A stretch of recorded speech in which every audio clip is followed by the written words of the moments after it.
Abres los ojos. O más bien, intentas abrirlos. No hay nada que ver. El mundo es una curva suave, oscura y sofocante. Es cálido, húmedo y claustrofóbico. Tu existencia se define por el sordo y rítmico golpeteo que viene de más allá del muro de tu prisión y el desesperado y primigenio impulso de escapar. No sabes qué es afuera, pero tiene que ser mejor que esto. Con una fuerza que no sabías que poseías, empujas. Golpeas tu cabeza contra la pared, un asalto frenético y descoordinado. Aparece una grieta. Una astilla de luz cegadora y aterradora atraviesa tu oscuridad. No parece la salvación. Parece una acusación. Empujas de nuevo, impulsado por un instinto más antiguo que las montañas, y el mundo se abre. La conciencia regresa al tirano más sobrevalorado de la naturaleza. Designación oficial. Un orgulloso miembro de la familia Accipitridae, una etiqueta elegante para aves que han convertido la depredación en una forma de arte. Pero para el mundo eres conocido simplemente como el águila. Un nombre que se ha convertido en un emblema mundial de libertad, poder y majestuosidad imponente. Lo cual es una espectacular ironía cósmica, porque tu vida, desde esta primera bocanada de aire gélido hasta la última, será una lección implacable sobre el encarcelamiento, la desesperación y la silenciosa indignidad del determinismo biológico. Bienvenido al espectáculo. Has cambiado la prisión del huevo por la prisión del nido. Y menudo hogar. Desde el suelo, parece una fortaleza, una corona sobre la cabeza de un árbol poderoso o un acantilado escarpado. De cerca es una pocilga, una colección desordenada de palos y ramas, ensamblada con menos cuidado que la primera presa de un castor. Es un monumento al concepto de suficientemente bueno. El viento, tu supuesto elemento, ruge a través de las innumerables grietas en el suelo, un recordatorio constante y escalofriante de que tu vida pende de una plataforma de profunda indiferencia estructural. Tu guardería no está alfombrada con suave plumón, sino con los huesos astillados de las últimas comidas de tus padres, los excrementos de tus antepasados y una próspera comunidad de ácaros y pulgas que saludan tu llegada como la inauguración de un nuevo buffet. Y no estás solo. Arrastrando los pies a tu lado está tu hermano, tu compañero de nido. Tu único compañero en este lugar desolado, y también tu primer enemigo mortal. No te dejes engañar por su parentesco compartido. Este no es un amigo. Esta es tu competencia. En la brutal economía del nido, no hay recursos compartidos, solo disputados. Cada trozo de carne que tus padres entregan es un premio a ganar, y ambos sois concursantes en un juego donde el premio de consolación es la inanición. Este es el principio del ciblicidio, un término científico y aséptico para el asesinato sancionado por el Estado. Y tus padres, las majestuosas figuras que ves como dioses descendiendo de los cielos con comida, son los espectadores indiferentes. No intervendrán. De hecho, lo aprueban. Es la primera y más brutal métrica de eficiencia de la naturaleza.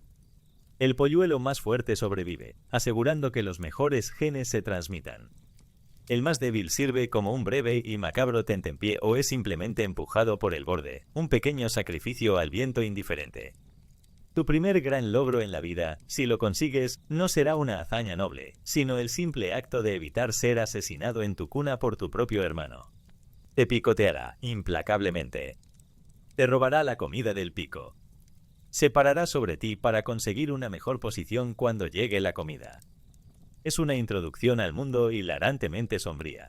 La primera lección de tu vida es que incluso la familia es solo un competidor con un rostro familiar. Debes luchar o caerás. Ese es el principio y el fin de la ley en este reino a base de ramitas.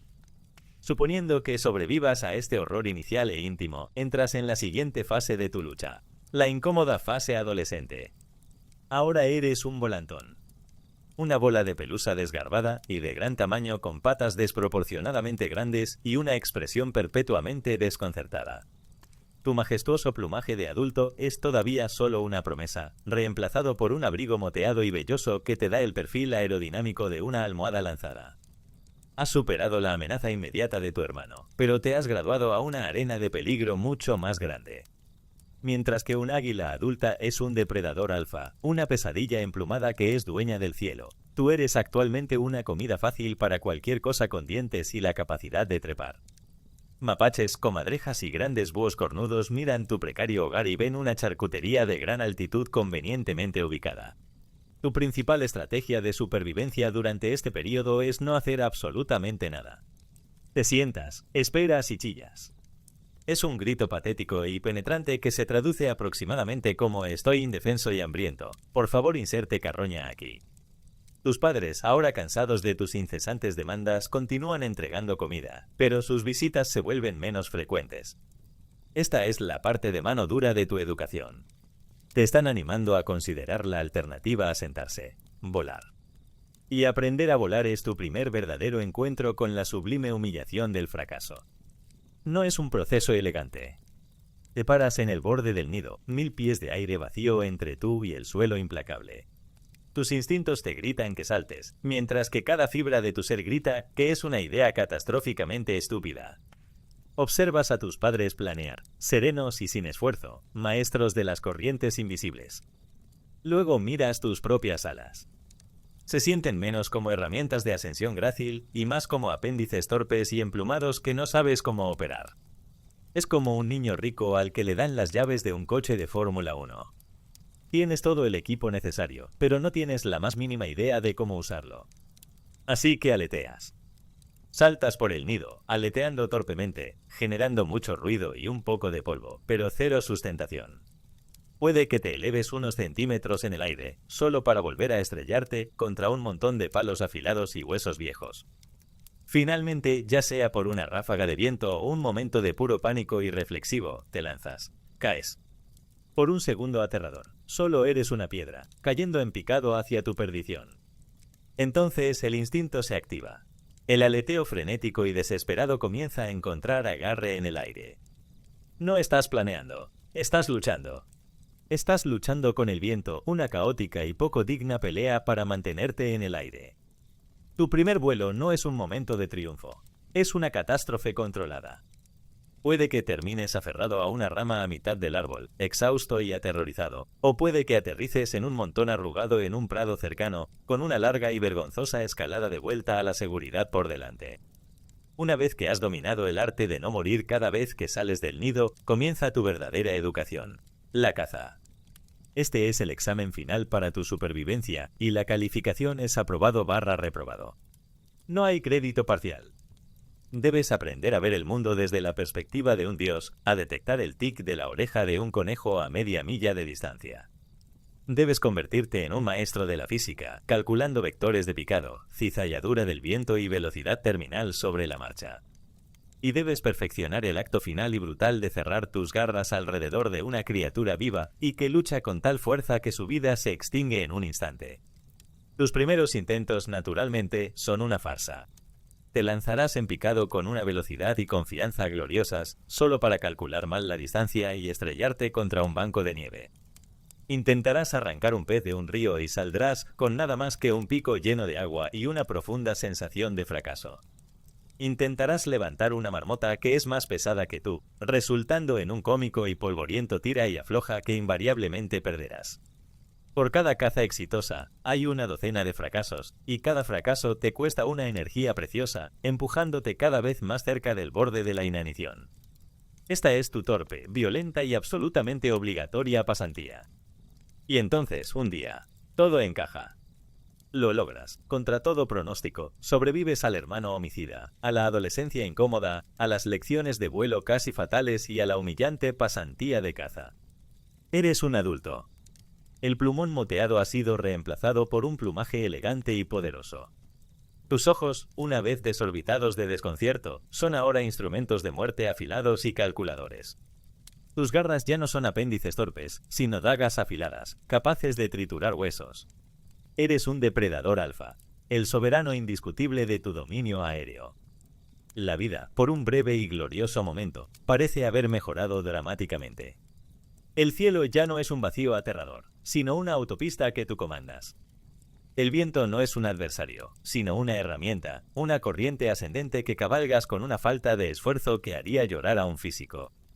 Las criaturas de abajo ya no son amenazas potenciales, sino un menú. Eres el CEO del cielo, el presidente del dosel del bosque. Una falsa pero profundamente reconfortante sensación de seguridad comienza a instalarse en tu cerebro de pájaro. Has llegado a la cima. Has ganado el juego. Pero aquí es donde la broma cósmica revela su segundo y más insidioso remate. Justo cuando crees que has alcanzado un estado de serena maestría, tu vida se ve consumida por dos nuevas cargas, demoledoras y absolutamente banales: los bienes raíces y las relaciones. Las mismas cosas que atormentan a los simios terrestres sobre los que tan sin esfuerzo te elevas. Primero, está la tiranía del territorio. Te impulsa una necesidad antigua y obsesiva de reclamar un pedazo de cielo y bosque como propio, y de defenderlo con una furia patológica. Tu vida, una vez una gran aventura de vuelo y caza, ahora se reduce a una serie interminable de mezquinas disputas fronterizas. Pasas la mayor parte de tus horas de vigilia realizando el equivalente a aviar de patrullar una valla. Das vueltas, en lo alto de tu dominio, gritando a cualquier otra águila que se atreva a entrar en tu espacio aéreo. Es un trabajo tedioso, que consume energía y, en última instancia, inútil. Tu majestuoso vuelo ya no es por alegría, es por vigilancia. Ya no eres un explorador. Eres un guardia de seguridad en un turno eterno, persiguiendo sin cesar a versiones idénticas de ti mismo de una línea imaginaria que has trazado en los cielos. Luego viene el horror del apareamiento. Si pensabas que la rivalidad entre hermanos era sombría, espera a experimentar los rituales de cortejo de tu especie. No es un asunto delicado de poesía y serenatas. Es una evaluación de desempeño de alto riesgo y que amenaza la vida. Para ganar una pareja, debes participar en uno de los espectáculos más extraños y peligrosos de la naturaleza: la espiral de la muerte. Encuentras una pareja potencial y juntos voláis alto en el cielo. Allí, entrelazáis las garras. Os agarráis el uno al otro con un agarre de hierro y, aferrándoos mutuamente, comenzáis a caer. Giráis, un vórtice emplumado de carne y pluma, cayendo en picado hacia la tierra a una velocidad aterradora. El objetivo es ver quién se acobarda el último. Debes aguantar, demostrando tu coraje, tu fuerza, tu aptitud genética, hasta el último segundo antes de que ambos os convirtáis en un cráter en el suelo del bosque. Solo entonces os separáis, remontando el vuelo de nuevo hacia el cielo. Esta es la versión de tu especie de una cena romántica. Es un pacto suicida compartido como forma de coqueteo. Es un salto de confianza donde el suelo no es un conjunto de brazos amorosos, sino una realidad geológica muy dura y muy final. Y debes hacer esto para demostrar que eres digno de transmitir tus genes. La recompensa por esta locura aérea recurrente: la alegría de construir tu propia pocilga de palos desordenada y criar tu propia prole de polluelos asesinos. El ciclo comienza de nuevo, pero ahora tienes una hipoteca. La cima fue breve, un momento fugaz de gloria percibida sobre una montaña de lucha. Ahora viene el lento, pesado e inevitable declive. La vejez para un águila no es un suave deslizamiento hacia la jubilación. Es un desmantelamiento sistemático de todo lo que te hizo rey. El proceso es cruel y profundamente indigno. Comienza con tu activo más preciado, tus ojos. La visión increíblemente nítida, que podía distinguir un ratón de campo de una hoja seca a una milla de distancia, comienza a suavizarse. El mundo, una vez un panorama de alta definición de oportunidades de caza, se desdibuja en los bordes. Una ligera catarata, un lento deterioro de la retina, y de repente tu percepción divina es meramente promedio. Empiezas a pasar por alto cosas. Un parpadeo de movimiento en la hierba sobre el que una vez te habrías lanzado sin pensarlo ahora pasa desapercibido. Luego, tus herramientas comienzan a fallar. El pico que podía desgarrar piel dura se desgasta y se vuelve romo. Tus garras, las armas que definían tu poder, se vuelven quebradizas, a veces rompiéndose durante un aterrizaje torpe o una lucha con la presa. Tus plumas, el mismísimo motor de tu vuelo, se vuelven raídas y gastadas. La muda anual, una vez un proceso de renovación sin fisuras, ahora te deja con parches y huecos, reduciendo tu eficiencia aerodinámica. Tu vuelo se vuelve más laborioso. Tienes que aletear más, planear menos. El dominio sin esfuerzo del viento es reemplazado por una lucha cansada contra él. Tu estatus, una vez absoluto, ahora se evapora. El cielo que habías reclamado y defendido con tanta ferocidad ya no es exclusivamente tuyo. Águilas más jóvenes y fuertes, rebosantes de la misma vitalidad arrogante que una vez poseíste, comienzan a poner a prueba tus límites. Al principio es sutil. Una podría volar un poco demasiado cerca de tu nido. Otra podría robar un pez de tu porción del río. Los persigues, but el esfuerzo te cuesta más cada vez. Son más rápidos, más ágiles. Ven tu debilidad. Ven la vacilación en tu picado, el ligero tambaleo en tu vuelo. Ya no eres el gobernante indiscutible. Eres el monarca envejecido, y los susurros de un golpe de estado crecen más fuerte en el susurro de las hojas de abajo. Esto lleva a la confrontación final, el último acto de tu tragedia personal. No es una batalla noble contra un adversario digno. Es un desahucio patético y unilateral. Un macho joven, un espejo perfecto de tu antiguo yo, decide que tu tiempo ha terminado. Quiere tu territorio, tu nido, tu legado. Te desafía directamente. El combate aéreo que sigue es un espectáculo doloroso. Tus picados, una vez poderosos, son ahora lentos y predecibles. Tus intentos de entrelazar garras son fácilmente evadidos.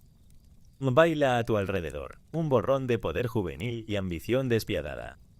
No solo te está combatiendo, se está burlando de ti. Es una humillación pública y brutal, una adquisición corporativa donde tú eres la tecnología obsoleta que está siendo desinstalada sin ceremonias. Eres expulsado del cielo que una vez comandaste, forzado a retirarte, derrotado y roto. Tu fin no es glorioso, no hay un estallido de gloria, ni una última resistencia heroica. Después de ser expulsado de tu territorio, te conviertes en un vagabundo. Eres demasiado débil para cazar eficazmente, demasiado lento para defenderte. Encuentras una rama solitaria y olvidada en un árbol humilde, lejos de las alturas imponentes que una vez llamaste hogar. Y allí, esperas. El enemigo final no es otra águila, ni un depredador del suelo, sino algo mucho más mundano y mucho más humillante, la inanición. O quizás, en un acto final de ironía tragicómica, tus garras quebradizas simplemente pierden su agarre, y sufres una caída corta e indigna al suelo del bosque. Tu vida, una saga de majestuosidad percibida, termina con un golpe sordo, silencioso y patético. Tu cuerpo, una vez símbolo de poder, es ahora solo otra pieza de materia orgánica en descomposición que pronto será despedazada por los mismos carroñeros humildes a los que una vez miraste con desdén. Mientras tu último aliento se empaña en el aire frío y tus ojos afilados se cubren con la película opaca de la eternidad, la historia no termina. Se reinicia. La cámara de este cruel documental se aleja de tu cadáver olvidado y se eleva de nuevo, hasta el mismo nido que construiste y defendiste durante tanto tiempo. Allí, tu sucesor, el joven usurpador, aterriza grácilmente en el borde. En sus garras lleva una presa fresca que deja caer en el centro del nido. Y del revoltijo de palos emergen dos pequeñas cabezas cubiertas de plumón, chillando con un hambre familiar y voraz. Uno de ellos, ligeramente más grande y más agresivo que el otro, picotea inmediatamente a su hermano menor, alejándolo de la comida ofrecida. Todo el ciclo inútil, brutal y absolutamente predecible comienza de nuevo, sin el más mínimo reconocimiento de tu fallecimiento. No fuiste un capítulo en una gran historia. Fuiste solo una única y repetida frase. Pasaste toda tu existencia abriéndote paso a zarpazos hasta la cima de la cadena alimenticia, una escalada implacable impulsada por la violencia y la desesperación. ¿Y tu recompensa? Te ganaste el privilegio de tener la mejor vista de tu propia vida sin sentido, repetitiva y en última instancia trágica. Así que, esa es tu vida. Un ciclo corto, brutal y en última instancia sin sentido, repetido hasta la náusea. Una tragedia biológica privada representada en un escenario remoto y ventoso. Pensarías que ya es suficiente miseria para una criatura. Pero tú, magnífico y emplumado tonto, tuviste la mala suerte de existir al mismo tiempo que otro primate aún más problemático. Y fue entonces cuando tu tragedia personal se convirtió en una catástrofe histórica. Estabas a punto de conocer a la humanidad. Y tenían ideas. Cuando los primeros de estos simios bípedos levantaron la vista de su existencia mugrienta de cavar en busca de raíces y huir de cosas con dientes más grandes, te vieron. No vieron un depredador aviar altamente especializado luchando a través de un difícil ciclo de vida. Vieron un símbolo. Una silueta aterradora e incomprensible contra el sol. Su reacción fue un cóctel confuso y potente de asombro y miedo. Sin saber qué hacer contigo, hicieron lo que siempre hacen con las cosas que no entienden. Te subcontrataron a su departamento de mitología. De repente, ya no eras solo un pájaro. Eras un dios, o un monstruo, o un mensajero de otro reino. Tu identidad fue secuestrada y reutilizada para encajar en sus narrativas primitivas. En las tierras bañadas por el sol del Mediterráneo, los griegos, un pueblo con un don para el melodrama, decidieron que eras el compañero personal de Zeus, su deidad principal. Te convertiste en su animal familiar, la encarnación viviente de su poder, encargado de llevar sus rayos, un trabajo que nunca solicitaste y que no venía con plan dental. Ya no eras una entidad biológica. Eras una metáfora conveniente para sus propias aspiraciones de poder y autoridad, un personaje en su telenovela celestial. Fuiste definido, categorizado y, en última instancia, confinado por la imaginación de estos simios supersticiosos. No estaban seguros de si eras un dios, un demonio o quizás solo un almuerzo potencial muy grande y de forma extraña. Esta confusión sería el sello distintivo de toda vuestra relación. Este nuevo estatus, divinamente designado, suena como un buen trato. Seguridad laboral, respeto, quizás algunas ofrendas extra dejadas en la base de tu árbol. Estarías equivocado. Estar pintado en la pared de una cueva o tallado en el friso de un templo no les impidió en absoluto intentar pincharte con un palo afilado. Tu estatus divino, resultó ser, era puramente conceptual.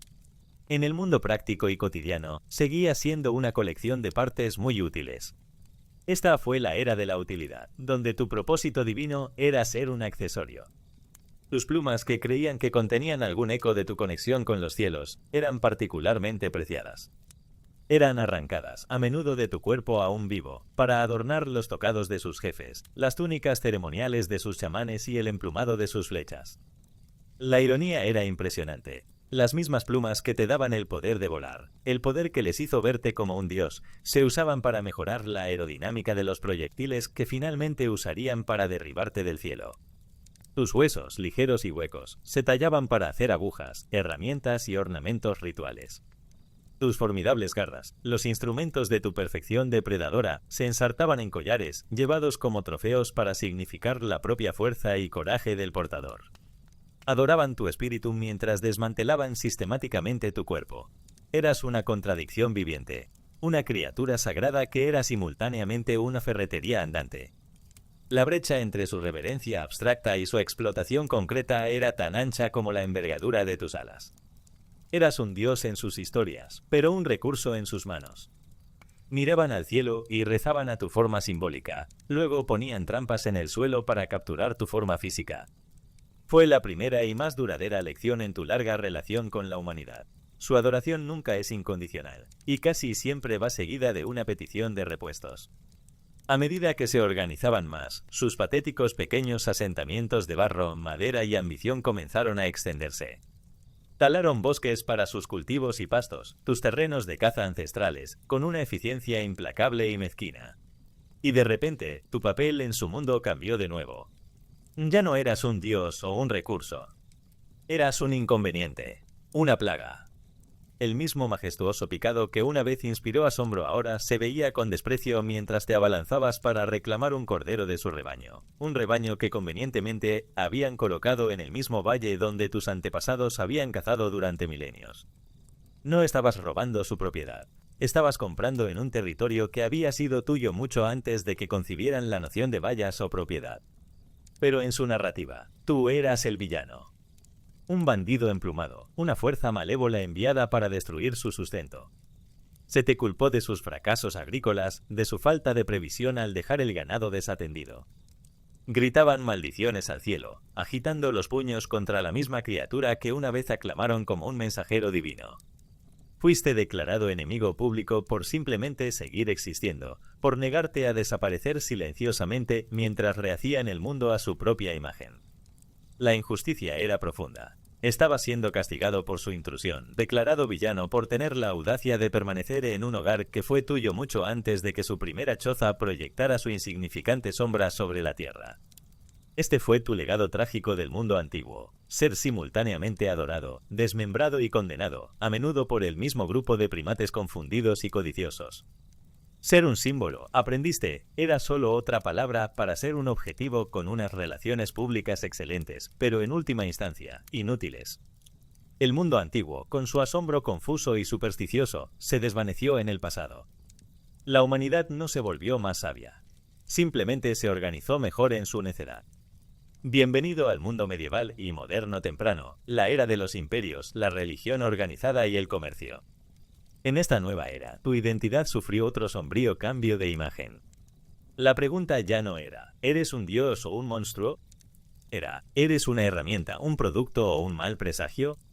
Fuiste degradado de una deidad a un instrumento político. El asombro que una vez inspiraste fue codificado e institucionalizado.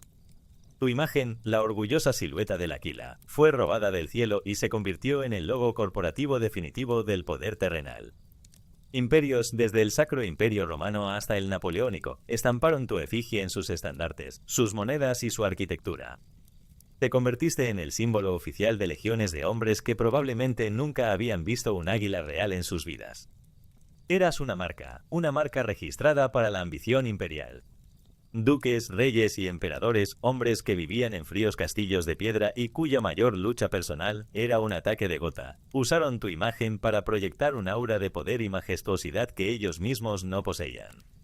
Tú, la encarnación de la libertad salvaje e indómita, eras ahora el símbolo de los mismos sistemas de control y conquista que comenzaban a estrangular la naturaleza. Esta transición de espíritu venerado a símbolo político tuvo consecuencias prácticas y desagradables. Tu naturaleza salvaje ya no era una señal de divinidad, era un defecto a corregir. Esta fue la era de la cetrería, donde tu misma esencia fue subyugada para el entretenimiento de la nobleza. Fuiste capturado, tu espíritu quebrantado mediante el hambre y la privación del sueño, y se te colocó una caperuza de cuero sobre la cabeza, sumergiéndote en un mundo de oscuridad perpetua, un tanque de privación sensorial diseñado para hacerte dependiente de tu captor humano. Tu nuevo título de trabajo era propiedad. Te convertiste en un dron de caza viviente, un símbolo de estatus para un aristócrata aburrido. La ironía suprema era ver a una criatura nacida para comandar el cielo, esperando pacientemente en un puño enguantado el permiso para volar. Eras una entrada en el libro de contabilidad de un noble, valorada en algún lugar entre un buen caballo y una buena armadura. A medida que sus civilizaciones se expandían, también lo hacía su destreza tecnológica. Y su progreso fue tu apocalipsis. Los bosques que llamabas hogar fueron talados para construir sus barcos y alimentar sus forjas. Los ríos donde cazabas fueron represados y contaminados. Pero la invención más significativa, desde tu perspectiva, fue el arma de fuego. La caza de un águila, una vez un asunto difícil y peligroso que requería inmensa habilidad y paciencia, ahora se reducía a una tarde perezosa de práctica de tiro. Cualquier campesino con un mosquete barato podía ahora lograr lo que una vez fue la hazaña de un héroe. El concurso entre el hombre y el águila ya no era un concurso en absoluto. Era una masacre unilateral. Su expansión por el globo, en barcos hechos de tus bosques y guiados por ambiciones simbolizadas por tu imagen, te trajo a conflictos nuevos y antinaturales. Llevaron tu efigie en sus estandartes mientras marchaban hacia nuevos continentes, y uno de sus primeros actos al llegar fue a menudo comenzar la erradicación sistemática de la fauna local, incluyendo a tus primos extranjeros. El águila del Nuevo Mundo corrió la misma suerte que el águila del Viejo. Eras un símbolo universal y, al parecer, un objetivo universal. La pelea estaba amañada, el resultado predeterminado. Les diste un símbolo para la misma civilización que ahora te estaba dando un pelotón de fusilamiento. Fue una transacción miserable, y tú estabas en el lado perdedor del libro mayor. La ironía profunda y desgarradora de esta era simplemente espectacular en su alcance. Tu fuerza fue cooptada como un logotipo para construir los mismos imperios que estaban destruyendo sistemáticamente tu hábitat. Tu imagen, estampada en metal y tejida en tela, era una presencia constante en el mundo de los hombres, incluso cuando tu presencia física en el mundo de la naturaleza disminuía rápidamente. Eras la mascota involuntaria de tu propia destrucción. Las monedas que llevaban tu efigie, un símbolo de poder económico y alcance imperial, eran las mismas monedas utilizadas para pagar a los leñadores que talaban tus árboles de anidación. Los estandartes llevados a la batalla, destinados a inspirar coraje y proyectar dominio, guiaron a ejércitos que pisotearon tus terrenos de caza y masacraron a tus presas. Eras más visible que nunca como una idea, y más vulnerable que nunca como una criatura viviente. Esta fue la era de la miseria sistemática, donde tu valor simbólico se disparó mientras tu valor real se desplomó a cero, y luego a negativo. Pasaste de ser una plaga a ser un obstáculo para el progreso. Se podría poner una recompensa por tu cabeza, un premio por cada par de garras entregadas al magistrado local. Se animaba a los escolares a dispararte por deporte. Estabas atrapado en una trampa perfecta de la percepción humana. Tu belleza y poder te convertían en un objetivo para aquellos que deseaban poseerlo o conquistarlo, y tu naturaleza depredadora te convertía en un objetivo para aquellos que te veían como competencia. No había forma de ganar. Si eras majestuoso, te querían en su pared. Si eras una molestia, te querían bajo tierra. El remate de la era, el gran resumen de este capítulo de tu trágica relación con la humanidad, fue este. Tus mayores atributos fueron retorcidos para justificar tu propia persecución. Tu poder era envidiado y, por lo tanto, tenía que ser quebrantado. Tu libertad era una afrenta a su deseo de control y, por lo tanto, tenía que ser domesticada. Tu belleza era una mercancía y, por lo tanto, tenía que ser cosechada. No solo fuiste una víctima de su expansión. Fuiste su imagen de campaña, un símbolo celebrado y apreciado de las mismas fuerzas que te estaban llevando a la extinción. Y luego vino el mundo moderno, la era de la ciencia, la industria y una nueva forma particularmente tóxica de sentimentalismo humano. Tu identidad estaba abocada a otra crisis. Fuiste arrastrado del reino de la heráldica a la luz dura y fluorescente del laboratorio. Aquí fuiste despojado de los últimos vestigios de tu glamour mitológico y simbolismo político. Ya no eras el Aquila de las legiones romanas ni el compañero de Zeus. Ahora eras Aliaetus leucocephalus o Aquila chrysetos, un espécimen a ser disecado, un punto de datos a ser registrado, una máquina biológica a ser entendida. La ciencia, en su búsqueda por explicarlo todo, te explicó hasta hacerte desaparecer. Tu magia fue reemplazada por la biología, tu misterio por diagramas anatómicos. Esta nueva perspectiva clínica no te ayudó. A medida que la industria prosperaba, surgió una nueva amenaza invisible. Un químico milagroso llamado DDT, diseñado para matar insectos y aumentar el rendimiento de los cultivos, comenzó a llegar a tus ríos y a acumularse en los peces que comías. Era un veneno silencioso e insidioso. No te mataba de inmediato. Hizo algo mucho más sutil y devastador. Interfirió con tu capacidad para producir calcio y como resultado, las cáscaras de los huevos que ponías se volvieron delgadas y quebradizas. Te sentabas en tu nido, intentando dar calor y vida a la siguiente generación, solo para que las frágiles cáscaras se agrietaran y rompieran bajo tu propio peso. Te convertiste en el verdugo de tu propia descendencia. Fue una tragedia biológica orquestada por la química industrial. Tus nidos, una vez cunas de vida, se convirtieron en tumbas. Tu población se desplomó. Tú, la poderosa águila, estabas siendo arrodillada por un pesticida. Estabas siendo redefinido una vez más. Ahora eras un problema a resolver, un indicador ambiental de un mundo cada vez más tóxico. Y desde ese triste estatus, estabas a punto de recibir tu último y más humillante ascenso. Habiéndote cazado, domesticado, conquistado y envenenado hasta el borde mismo del olvido, la humanidad, en un impresionante despliegue de disonancia cognitiva, decidió que era hora de salvarte. Y así, se te dio tu último título de trabajo. El rostro de la culpa ecológica. Tus números decrecientes se convirtieron en una causa célebre. Tu rostro severo y majestuoso, el mismo rostro que una vez adornó los estandartes de los ejércitos conquistadores, ahora estaba pegado en folletos de conservación, cartas de recaudación de fondos y comerciales de televisión. Ya no eras un símbolo de poder, sino un símbolo de fragilidad. Eras un testimonio viviente de la asombrosa capacidad de la humanidad para la destrucción. Tu nuevo propósito no era gobernar los cielos, sino inspirar culpa en los corazones de tus destructores. Te convertiste en un espectáculo en un zoológico, un paciente en un centro de rehabilitación de rapaces. Cada una de tus comidas era medida, tu salud monitoreada, tus hábitos de reproducción escrutados. Eras la estrella de una gran, costosa y profundamente egoísta historia de redención. Tu supervivencia ya no era asunto tuyo. Era un proyecto, una misión, una forma para que la misma especie que te había aniquilado se sintiera mejor consigo misma. Lo absurdo era asombroso. Después de siglos de persecución implacable, ahora eras objeto de un afecto intenso y sentimental.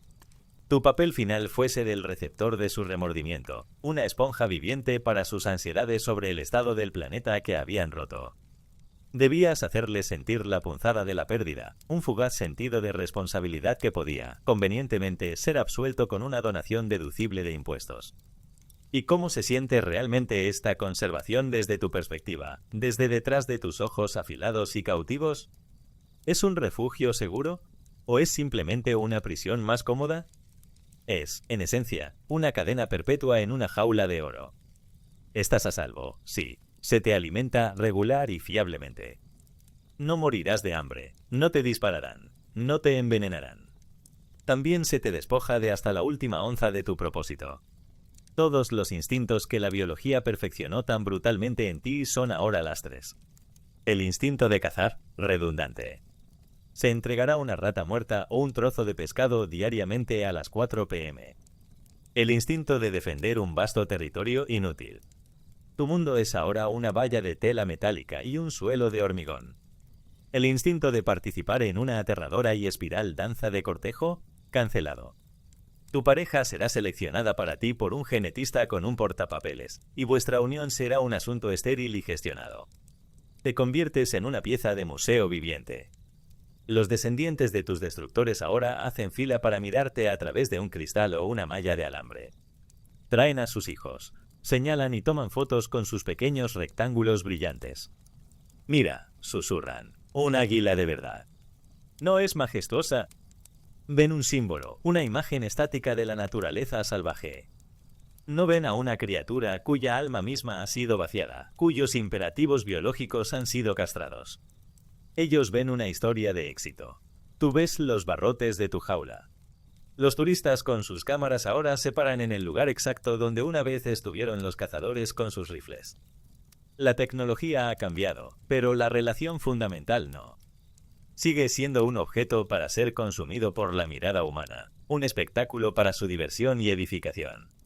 Es la prisión de la amabilidad, un cautiverio tan cómodo que su crueldad se vuelve casi invisible. Estás preservado, como un libro raro en una bóveda con clima controlado, para nunca ser abierto, nunca ser leído, valorado solo por tu existencia continua y estéril. Y así llegamos al capítulo final, más profundo y más salvajemente irónico de tu larga y miserable relación con la humanidad. Este es el gran final de tu trágico legado. Después de adorarte como un dios, cazarte como un recurso, mercantilizarte como un símbolo, perseguirte como una plaga y envenenarte como daño colateral, ahora gastan millones de dólares para mantenerte con vida. No por tu bien, nunca por tu bien, es por el de ellos. Tu existencia continua es el acto supremo de su absolución. Eres la prueba viviente de que pueden arreglar lo que han roto. Cada polluelo que eclosiona en una incubadora cuidadosamente controlada, cada ave rehabilitada liberada de nuevo en una naturaleza cuidadosamente gestionada, es un testimonio de su poder, no de tu resiliencia. Es una forma de darse una palmada en la espalda, de felicitarse por su recién descubierta iluminación. Pueden mirarte a salvo en tu recinto o rastreado por una etiqueta satelital y sentir una sensación de logro. Han salvado al águila. Han deshecho sus pecados pasados. La narrativa es nítida, limpia y autocomplaciente. La verdad final y cínica de tu existencia moderna es esta. Salvaron tu cuerpo, pero en el proceso eutanasiaron tu alma. Preservaron el recipiente, pero lo vaciaron de su contenido. ¿Qué es un águila sin la caza? ¿Sin el vasto cielo vacío? ¿Sin la lucha, el riesgo, la libertad de fracasar?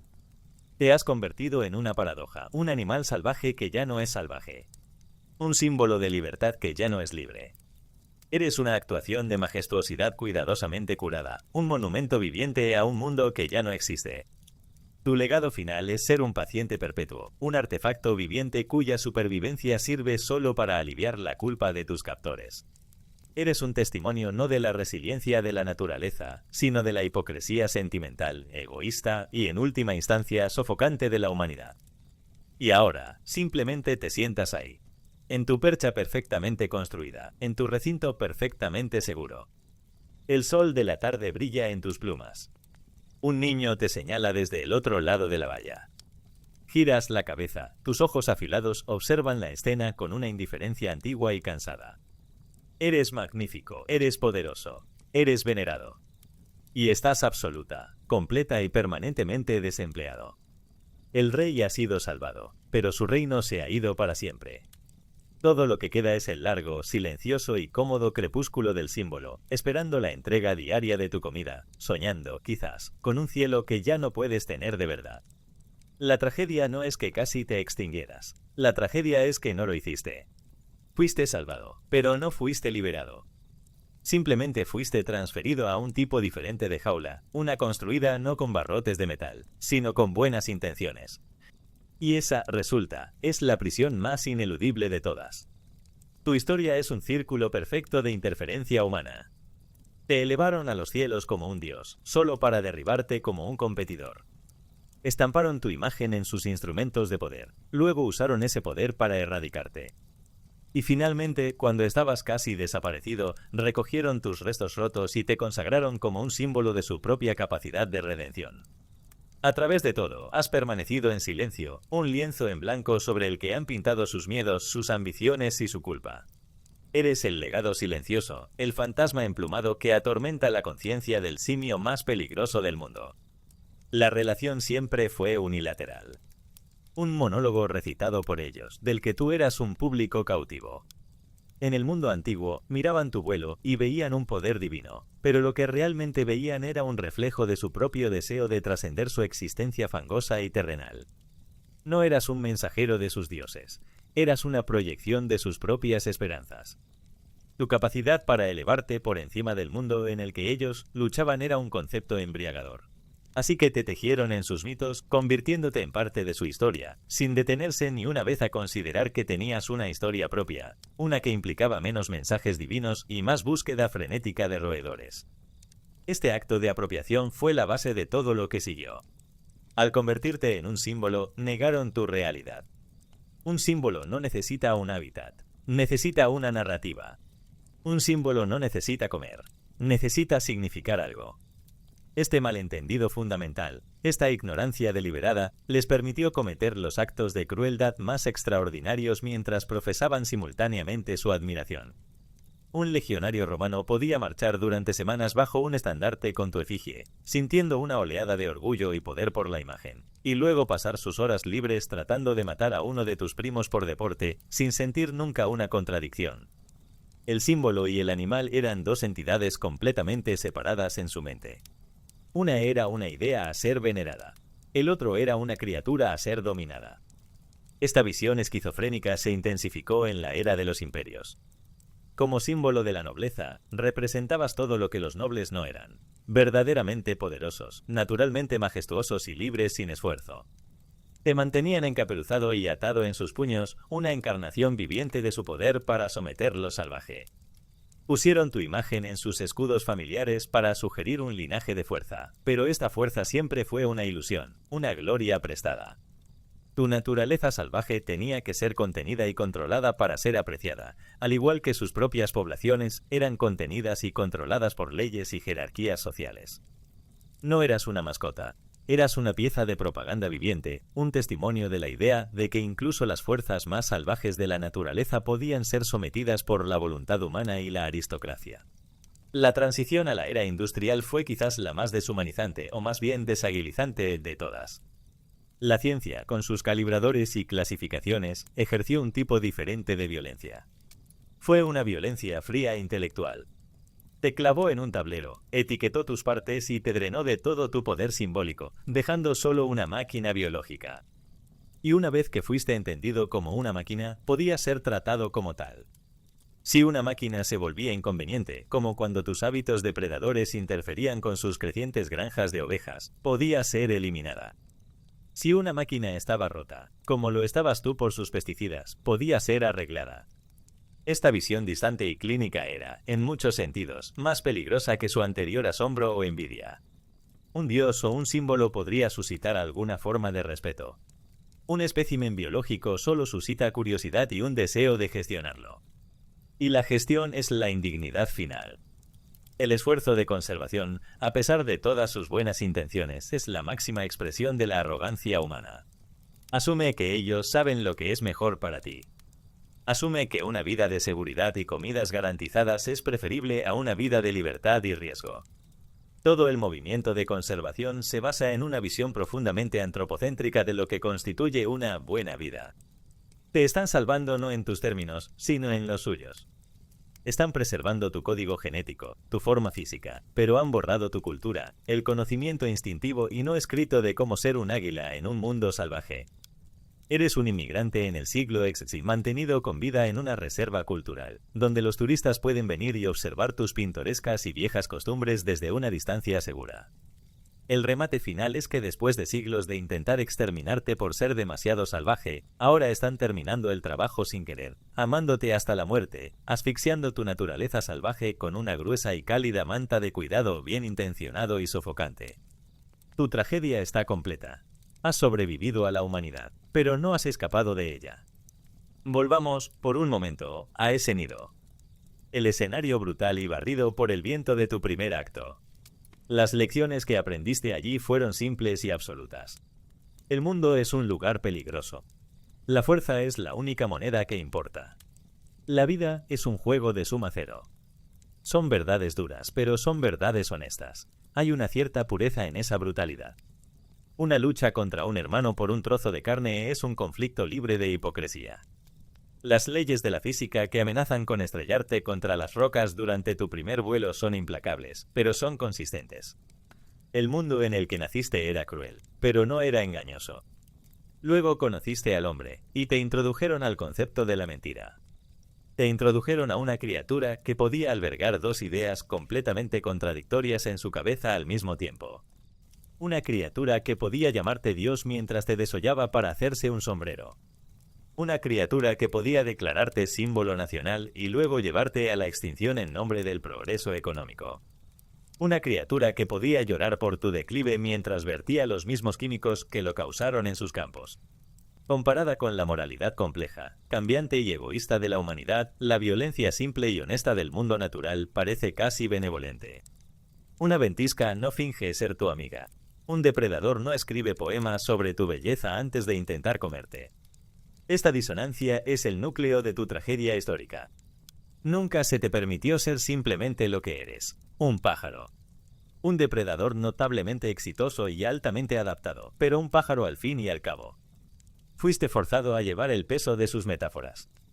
En el mundo antiguo, eras una metáfora de lo divino. En el mundo medieval, una metáfora del poder. En el mundo moderno, eres una metáfora de su culpa y su capacidad de redención. Tu cuerpo físico era solo un recipiente para cualquier idea que necesitaran proyectar en el mundo en ese momento. Considera lo absurdo de tu situación moderna. Eres, en algunas partes del mundo, una especie protegida con más derechos legales que algunos de los humanos en los primeros capítulos de tu historia. Es un delito federal hacerte daño o poseer una de tus plumas. La misma pluma que un antiguo chamán habría usado para comunicarse con los espíritus, la misma pluma que un legionario romano habría ignorado en el suelo, es ahora una pieza de contrabando, una sustancia controlada. Esto no es para tu beneficio, es un acto de autoflagelación burocrática.